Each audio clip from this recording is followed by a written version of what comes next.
جو پانچواں مسئلہ تھا جو پاکستان کو پیش آیا وہ تھا معصوم لوگوں کی جو ہجرت تھی اور اس میں ان کا قتل عام. پتہ ہی نہیں چلا کہ بہت ساری جو افراد تھے وہ لاپتہ ہو گئے کہ ان کو زمین کھا گئی یا آسمان نکل گیا. 5 لاکھ ڈیتھ ایک مہینے کے اندر اندر ہو گئی تھیں اور سکھوں اور مسلمانوں کے درمیان فسادات ہوئے، دونوں طرف سے قتل و غارت ہوئی. سکھوں نے مسلمانوں کو مارا، مسلمانوں نے سکھوں کو مارا، بھگدڑ مچی اور بہت سارے لوگ اغوا ہو گئے. بہت سارے سکھ بچے مسلمانوں کے ہاتھ لگے، وہ پھر بعد میں ان کی فیملی کا حصہ بن گئے، وہ مسلمان یعنی کہ پھر وہ بعد میں مسلمانوں والی زندگی انہوں نے گزاری. بہت سارے جو لوگ تھے جو مسلمان چھوٹے بچے بچیاں تھیں وہ سکھوں کے پاس رہ گئے، وہ بعد میں انہوں نے سکھ والی زندگی گزاری. تو اس طرح کی بھی ٹریجڈی جو ہے وہ ہمیں دیکھنے میں آتی ہے. اور اس کے علاوہ جو بہت سارے لوگ تھے وہ تو قتل و غارت کے اندر ہی مر گئے اور شہید ہو گئے، اور جو باقی بچے ان کے پاس کچھ بھی نہیں تھا اور وہ ایز اے ریفیوجی پاکستان میں آئے، ایز اے مہاجرین پاکستان کے اندر آئے. تو ان کی آباد کاری پاکستان کے لیے بہت بڑا مسئلہ تھی. ایک ایسا ملک جو کہ ابھی ابھی حال ہی میں آزاد ہوا ہو، جس کے پاس اپنے آپ کو چلانے کے لیے سرمایہ نہ ہو، جس نے ابھی اپنے ادارے بنانے ہوں، جس نے اپنے انسٹیٹیوشنز کو اپنے اداروں کو ڈیولپ کرنا ہو، اور پھر اس کے اوپر یہ کہ ان کے پاس اتنے زیادہ ریفیوجیز آ جائیں، مہاجرین آ جائیں، تو یہ کوئی اتنی آسان بات نہیں. یہ بہت مشکل کام تھا اس وقت کہ ان تمام معاملات کو سنبھالنا. یہ ایشو جیسے کہ ریفیوجیز کا ایشو ہے، یہ آپ دیکھ سکتے ہیں ان پکچرز کے اندر کہ کس طرح سے لوگوں نے ہجرت کی تھی اور کس طرح سے وہ بہت ہی جلدی میں ہجرت کر کے آئے تھے کیونکہ قتل و غارت شروع ہو گئی تھی. اگر قتل و غارت شروع نہ ہوتی تو جو مہاجرین کے معاملات ہیں وہ کافی بہتر طریقے سے حل کیے جا سکتے تھے، لیکن چونکہ قتل و غارت شروع ہو گئی تھی اور بھگدڑ مچ گئی تھی، اس لیے لوگ اپنا سب کچھ چھوڑ کر، گھر بار، کاروبار، اثاثے اور ہر قیمتی چیز چھوڑ کر صرف ضروری سامان لے کر پاکستان پہنچ گئے. پھر ہے کہ جو انڈیا تھا اس نے زبردستی بہت ساری ریاستوں کو اپنے ساتھ شامل کر لیا تھا. جیسے کہ آپ دیکھ سکتے ہیں یہ راجپوتانہ ہے، یہ نظام آف حیدرآباد ہے، میسور ہے، اور یہ بہت سارے یہ ریاستیں ہیں، جموں اینڈ کشمیر ہے. تو ایک تو پٹھان کوٹ کا علاقہ پاکستان کے ہاتھ نہیں آیا، جس کی وجہ سے جو اسٹریٹجک بینیفٹ ہے وہ انڈیا کو مل گیا، اور وہاں سے انہوں نے کشمیر کو کیپچر کرنے کی کوشش کی. لیکن پھر بعد میں جیسے میں بتا چکا ہوں کہ قائد اعظم نے گلگت بلتستان اور آزاد کشمیر آزاد کروا لیا تھا، اور اگر وہ اللہ تعالیٰ ان کو صحت دیتا اور وہ زندہ رہتے تو شاید معاملات کچھ اور ہوتے، آج تاریخ کچھ اور ہوتی. لیکن جو نظام آف حیدرآباد ہے یہ ایک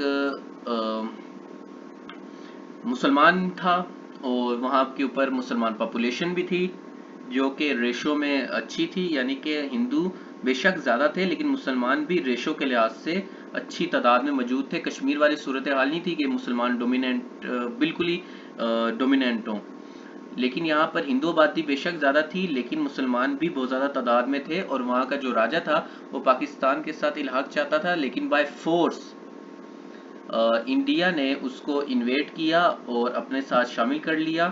اور اس کے علاوہ انڈیا نے بہت ساری لوگوں کے ساتھ ایگریمنٹ کیے اور بعد میں ان کی خلاف ورزی کی، اور اسی طرح اس نے ریاستوں کو فورسفلی اپنے ساتھ شامل کر لیا. یہ میپ ہے for the sake of better understanding. یہ یہاں پر یہ حصہ ڈسپیوٹیڈ ہے، یہ پاکستان ہے، یہ انڈیا ہے، یہ نیپال، بھوٹان، بنگلہ دیش، اور یہ ڈسپیوٹیڈ حصہ ہے، یہ انڈیا کا حصہ نہیں ہے. اور یہ آپ کو ایشیا کا میپ دکھایا گیا ہے تاکہ آپ زیادہ اچھے طریقے سے اسٹڈی کر سکیں، کیونکہ ایک کنٹری کی جو کنڈیشن ہے وہ دوسری کنٹری پہ ڈائریکٹلی ایفیکٹ کرتی ہیں. اگر پاکستان کے آس پاس کے ممالک میں انصاف ہوگا، امن و امان ہوگا، اچھی تجارت ہوگی، تو اس کا امپیکٹ پاکستان پر بھی پڑے گا. جیسے کہ ایک اگر گھنڈا یا بدماش صفت انسان یا ایک گھٹیا اور فضول انسان کسی محلے میں آ کر آباد ہو جائے تو وہ اس محلے کا سکون برباد کر دیتا ہے. اسی طریقے سے جیسے ہمارے ہمسایوں کا ہمارے اوپر اثر ہوتا ہے، اسی طریقے سے جو ہمسائے ممالک ہوتے ہیں اور جو پاکستان کے ارد گرد کے ممالک ہیں، ان میں ہونے والے حالات و واقعات کا پاکستان کے اوپر اثر ہوگا. تو اس لیے آپ کو یہ میپ دکھایا گیا ہے. یہ ایک اور میپ ہے تاکہ آپ اچھے طریقے سے سمجھ سکیں کہ کس طرح سے یہ پارٹیشن وغیرہ کے معاملات تھے، اور یہ میپس آپ کی بیٹر انڈرسٹینڈنگ ڈیولپ کرنے کے لیے ہیں. پھر تھا لینگویج کا پرابلم. 1956 کے کانسٹیٹیوشن کے اندر اردو کو سٹیٹس مل گیا تھا نیشنل لینگویج کا. تقریباً 70 کے قریب پاکستان میں زبانیں بولی جاتی ہیں. مسئلہ یہ تھا کہ ایسٹ پاکستان چاہتا تھا کہ نیشنل لینگویج بنگالی ہو، ویسٹ پاکستان یہ چاہتا تھا، اور قائد اعظم کا بھی یہ پوائنٹ آف ویو تھا کہ اگر ہم نے ایک صوبے کی زبان یعنی بنگالی کو نیشنل لینگویج مان لیا تو پھر پنجابی بھی کہیں گے کہ ان کی زبان نیشنل لینگویج ہونی چاہیے، بلوچی بھی کہیں گے، سندھی بھی کہیں گے، اور پشتون بھی کہیں گے، اور پھر یہ گلگت بلتی بھی کہیں گے. اگر ایک صوبے کی زبان کو نیشنل لینگویج کا یعنی کہ بنا دیا جائے تو پھر باقی صوبے بھی آواز اٹھائیں گے. تو اس لیے قائد اعظم نے صاف صاف کہہ دیا تھا کہ اردو پاکستان کی قومی زبان ہوگی. اصل میں جو قرارداد لاہور تھی اس کے اندر 2 سٹیٹس کا ذکر کیا گیا تھا، جس کو ایک سٹیٹ کنسیڈر کر لیا گیا اور مسلمانوں کا چلو ٹھیک ہے، لیکن بعد میں یہ مسئلہ اٹھا اور وہ 2 سٹیٹس بنی، ایک پاکستان اور ایک بنگلہ دیش. حالانکہ یہ دونوں پہلے ایک ہی تھی، اور آج کا بنگلہ دیش ایسٹ پاکستان مشرقی پاکستان ہوا کرتا تھا، اور یہ بنگالی زبان کا ایشو بہت سیریس ایشو بن گیا تھا. اس پہ فسادات ہوئے، قتل و غارت ہوئی، اور بعد میں پھر 1971 کی یعنی کہ ہمیں ثانیہ دیکھنے کو مل گیا، جس میں ایک مشہور فقرہ بھی ہے، ادھر ہم ادھر تم، جو کہ بھٹو کے ساتھ منسوب کیا جاتا ہے.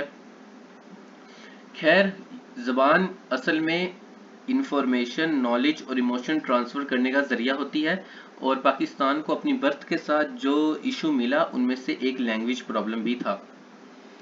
اس کے علاوہ ہم دیکھتے ہیں کہ قائد اعظم کی جلدی جو موت ہو گئی اس نے بہت زیادہ مسئلے مسائل پیدا کیے، اور ہمارے پاس جو لیڈرشپ تھی اس کی کمی تھی. نواب زادہ لیاقت علی خان قائد اعظم کے قریب تھے، اچھے دوست سمجھے جاتے تھے، بہت ہی اچھے جانشین سمجھے جاتے تھے، لیکن ان کے اندر قائد اعظم جیسی کرسمیٹک پرسنالٹی موجود نہیں تھی. ظاہر سی بات ہے وہ ایک اچھے پولیٹیشین تھے. نواب زادہ لیاقت علی خان کی بات کروں، ایک اچھے انسان تھے، جوش و جذبہ رکھتے تھے پاکستان کے لیے، لیکن لیڈر ہی ہوتا ہے، اور اس کا ماتحت بہت کم دیکھنے میں آتا ہے کہ اپنے بوس کو پیچھے چھوڑ دے.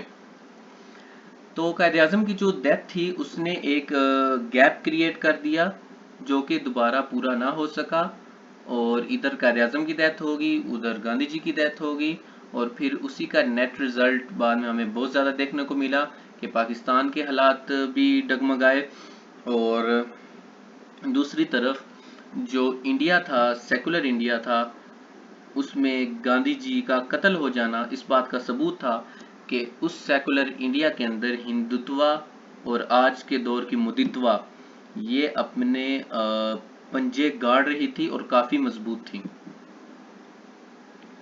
پھر ہمارے پاس مسئلہ تھا پوائنٹ نمبر 10 کانسٹیٹیوشن میکنگ.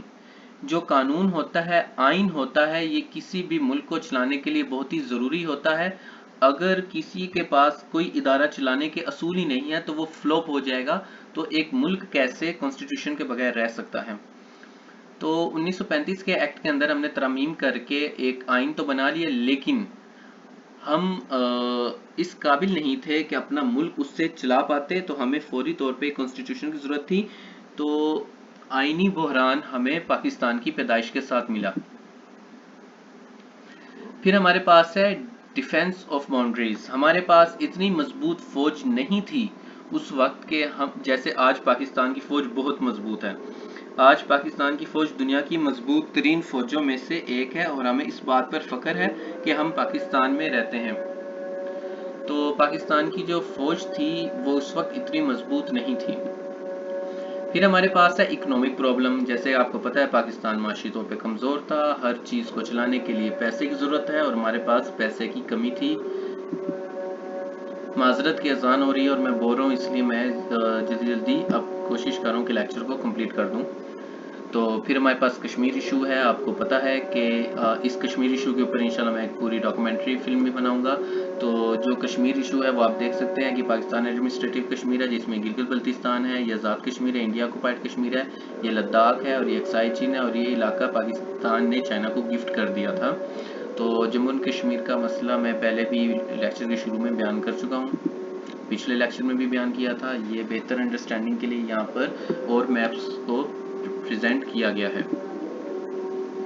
پھر ہے ہمارے پاس لیک آف ٹیکنالوجی، ہمارے پاس اتنی ٹیکنالوجی نہیں تھی کہ ہم اپنے معاملات چلا سکیں، اور لیک آف ٹیکنالوجی کی وجہ سے مسٹر جناح کی، قائد اعظم محمد رحمۃ اللہ علیہ کی، محمد علی جناح کی ڈیتھ ہو گئی، کیونکہ ان کو ہسپتال پہنچانے کے لیے جو ایمبولینس بھیجی گئی وہ خراب تھی، اور کہا یہ جاتا ہے کہ اس وقت کراچی میں صرف 2 ایمبولینس موجود تھیں، یعنی کہ کیپٹل سٹی میں صرف 2 ایمبولینس موجود تھیں، جن میں سے ایک ان کی خدمت کے لیے بھیج دی گئی اور وہ بھی خراب ہو گئی، اور lack of technology, lack of resources کی وجہ سے ہم نے اپنا لیڈر گوا دیا۔ چینل پر آنے کے لیے، ویڈیوز دیکھنے کے لیے آپ سب لوگوں کا بہت بہت شکریہ۔ میں امید کرتا ہوں کہ یہ چینل آپ کی مدد کرتا ہوگا، اور اگر آپ سی ایس ایس کی تیاری کرنا چاہتے ہیں، پی ایم ایس کی، پی پی ایس سی کی، ایف پی ایس سی کی، تو انشاءاللہ تعالی یہ چینل آپ کی مدد کرے گا۔ اور وہ لوگ جو کہ ہائی اماؤنٹ آف فی افورڈ نہیں کر سکتے، گھر بیٹھ کر تیاری کرنا چاہتے ہیں اور کوالٹی ایجوکیشن لینا چاہتے ہیں، تو آپ ان کے ساتھ یہ چینل شیئر کر سکتے ہیں۔ چینل پر آنے کے لیے اور ویڈیوز دیکھنے کے لیے آپ سب لوگوں کا بہت بہت شکریہ۔ اللہ حافظ۔